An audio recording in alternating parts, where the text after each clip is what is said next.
తెలంగాణలో మద్యం పొగాకు వినియోగం ఆందోళనకరంగా పెరుగుతుందని national institute of public finance and policy తాజా నివేదిక వెల్లడించింది. 2022-23 ఆర్థిక సంవత్సరం గణాంకాల ప్రకారం బీరు వినియోగంలో తెలంగాణ దేశంలోనే మొదటి స్థానంలో ఉంది. ముఖ్యంగా గ్రామీణ ప్రాంతాల్లో ఒక వ్యక్తి సగటున బీరు, విదేశీ మద్యం కోసం 3061 ఖర్చు చేస్తున్నారు.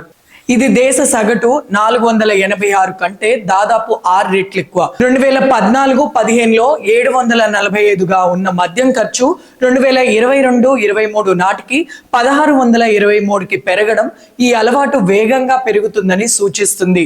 ధూమపానంలో కూడా రాష్ట్రం 5వ స్థానంలో ఉంది. పట్టణాల్లో ధనవంతులు బీరు, సిగరెట్లు ఎక్కువగా వాడుతుండగా గ్రామీణ ప్రాంతాల్లో దిగువ మధ్య తరగతి ప్రజలు పొగాకు, బీడీలు.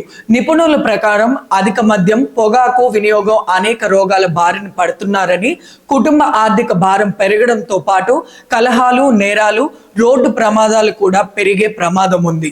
ఈ పరిస్థితిని అదుపు చేసేందుకు ప్రభుత్వం విద్యార్థులకు అవగాహన కార్యక్రమాలు చేపట్టాలి.